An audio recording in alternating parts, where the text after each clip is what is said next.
Hello, welcome back to my channel. My name is Catherine and I'm currently a first-year PhD student at The Ohio State University studying history. And for today's video, the title pretty much says it all. I'm going to be talking about my experience with academic rejection. I thought now would be a good time to put out this video. I actually filmed half of this video last week, but I wasn't really in the right headspace and decided to try again. And then today I was searching around for a spot to film, and I just decided if we're talking about rejection, I might as well be in a comfy, soothing place to do so. So this is why we are on my bed. Moving on. But now is a time when a lot of decisions are going out for acceptances and rejections for PhD programs. And so I wanted to talk a little bit about my experience with academic rejection, how I dealt with my rejections, how I processed them, and what I would like to remind people who might be receiving rejections in this application season. So let's get right into the video. All right, so I guess I'll just start with a little bit about how my decision process went down. I applied to 5 schools. I guess I can name them. I applied to OSU, the University of Chicago, the University of Michigan, the University of Wisconsin, and NYU. And my dream university was actually NYU. I had gone there for my master's, and I just really liked the program and thought I would have good support, and that's where I wanted to go. I got accepted into Ohio State very early on. January 17th of 2020, it was my first and only acceptance, and to be honest, Ohio State was number 5 on my list. I actually had the best connection with my now advisor, but the application was just really tedious. It had the most components and it just really stressed me out, and I got kind of put off by that.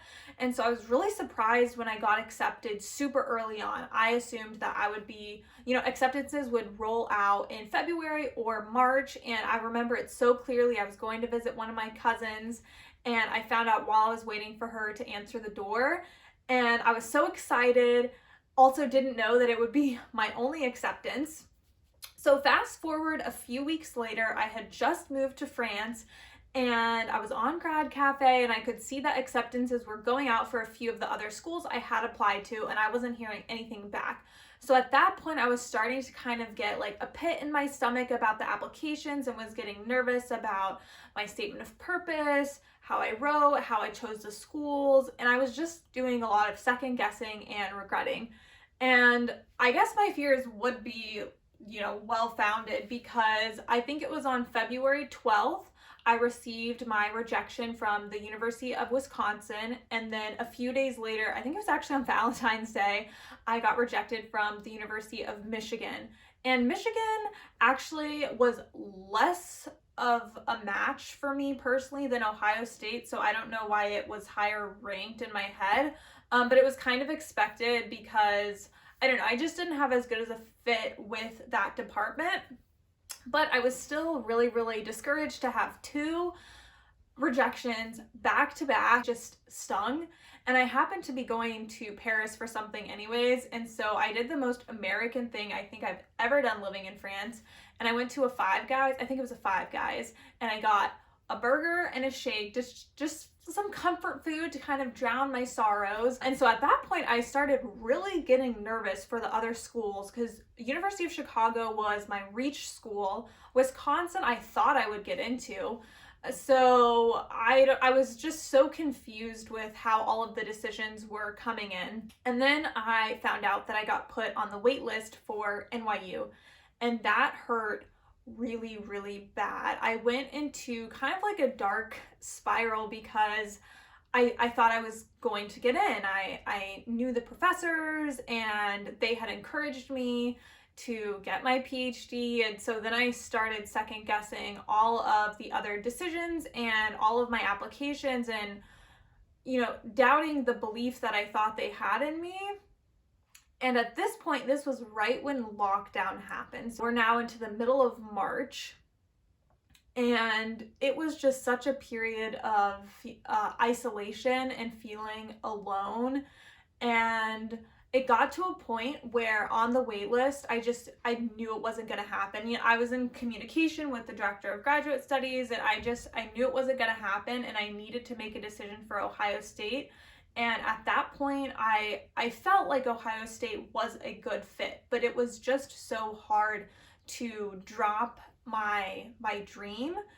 And I actually accepted my decision at Ohio State before I heard the final rejection from NYU. You know, I needed to make a decision, and I felt like it was a good fit. Now, I want to have a little disclaimer that I don't think that you should just go to any school that you get accepted to.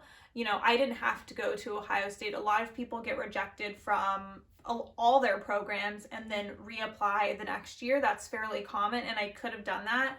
However, once I got the acceptance and was reevaluating things, I really did feel like it was a good fit for me and not just something I was settling for. And now I really do feel like this is where I was supposed to be all along.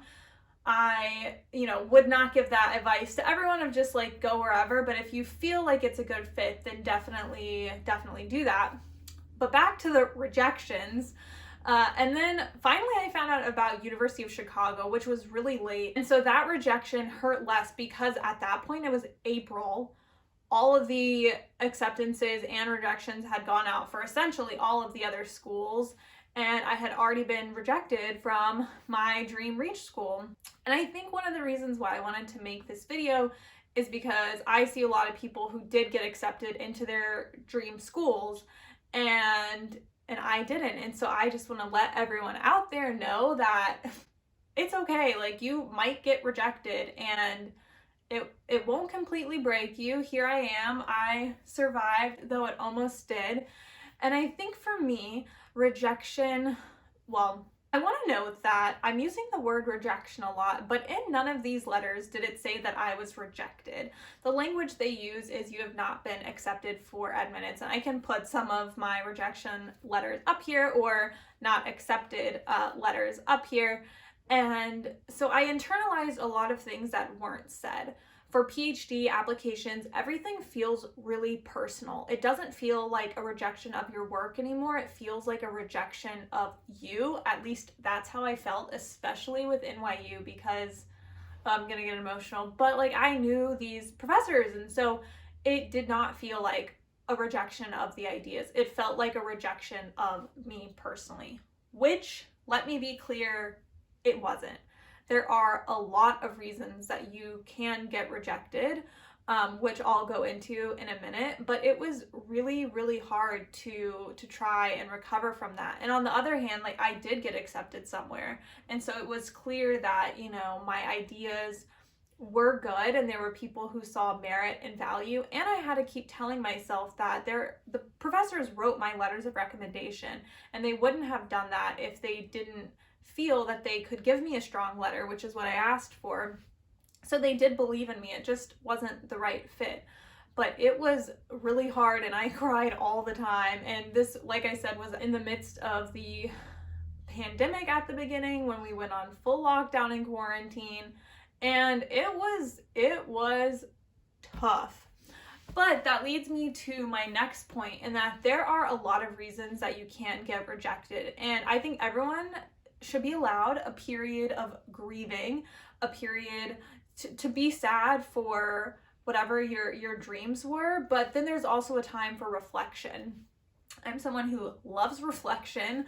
I also am someone who's a big believer that I'm always where I'm supposed to be. Even things that were really tough in my life, I just have this guiding belief that they bring me to where I'm eventually supposed to be, even when I can't see it in the moment. So I wanted to just talk a little bit about my advice, my reminders, things to keep in mind of why you might have been rejected. So number one is that it's just a numbers game. For one of the universities I applied to, I think it was Wisconsin, in the not rejection letter, because they don't call it that, in the denied admissions letter, they said that they had over 200 applicants and they only admitted a small number. So it could all be just about the numbers. If there are 200, 400 people who apply for one program and 5 people get in, it could just come down to a numbers crunch. Don't take that as a personal evaluation of your worth as a person. It's just a numbers game. Number 2 thing that I would remind you is you might not be a good fit for the department or your advisor. I know that there is at least one university where, looking back, I definitely don't think I should have applied. I wasn't as good a fit for the advisor as I thought I was. And, the department may know something that you don't. You could think that you're a good fit for the department or the advisor, and then they just know the department perhaps maybe better than you do and know that it wouldn't be a good fit, or that they wouldn't be able to encourage you or guide you in your research as much as you might think. Or there could just be someone who has a little bit better of an alignment than you are. That's not to say your research isn't good or isn't valid. It's just to say that the research interest might align better than yours. A third thing I would say is that your research might not be developed enough. So this comes down to your statement of purpose. How well written was your statement of purpose? I know that I'm a really poor writer, I think, as I said before, and so my statement of purpose took a lot of work, and I was really blessed to have a few friends who could help me give revisions and look over my ideas and be like, okay, you need to go back to the drawing board with this. So even though you might have good ideas in your head, you might not have expressed it clearly enough to where the department can really see where you want to go in your research. And I know for a fact that if I had applied during my master's instead of taking a gap year, I probably would not have gotten into a single place, because even though I knew I wanted to get a PhD, my research interests were just not clear enough. They weren't developed enough, and that took time off to really understand what I wanted to do. So part of your denied admission could just be that you need to hone in and be a little more clear in what your research interest and your research plan actually is going into the PhD program. The fourth thing that I would say is there might be funding problems. On the administrative side of things, there could just be things going on that you don't know about. I know for one of the programs that I got rejected to, they had some funding things where they were not admitting as many people as they usually do, which when applying, there may be no way to know that. There might be funding issues that come up after you've applied, and so you don't know what's going on the administrative side of things, and it has nothing to do with your value or your worth as an applicant. It just has to do with the school. Especially this reminder is important right now in the time of COVID. I know for this application cycle, there were a lot of schools who weren't even accepting new cohorts, or if they did, they were smaller than usual, which goes back to other reasons that I mentioned earlier of there just might be too many applicants and not enough spots in the program, which can come through if there's not good funding. And right now with COVID, that has changed a lot of things for a lot of schools. And so it's just important to keep in mind that these might be reasons why you were denied acceptance.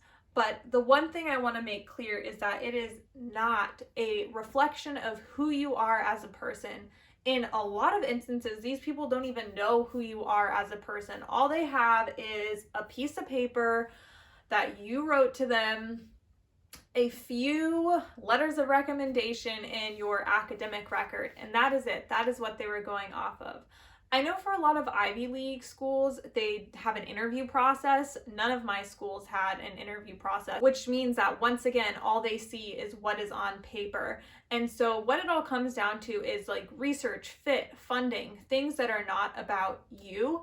And this was important for me to remember going through my rejection letters or denied admittance letters, because that was something that didn't click for me right away. I always keep journals when I go abroad, and I'm glad I do because I can go back and look at them afterwards.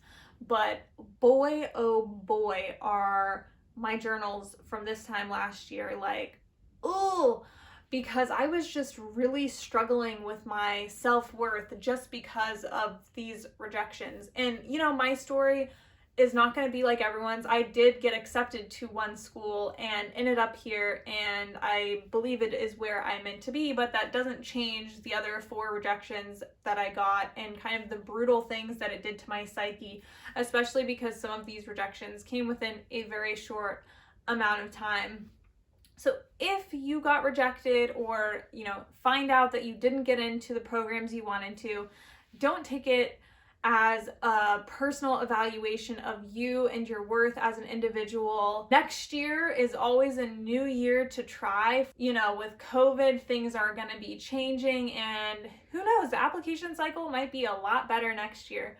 But in the meantime, just remember that you are still valued and worthy, and your academic should not define who you are as a person inside of you. Now, this, I guess, might be like just a very corny and cheeseball of a video, but this is something that I needed to hear last year, and so I hope this video helped even one of you as you go through this decision-making process, to know that at the end of the day, it's all going to be okay no matter what happens. I just want to thank you guys so much for watching this video. Make sure that you guys are subscribed to the channel if you want to keep seeing more grad school content, and like this video and leave a comment if there is anything else you would like to see.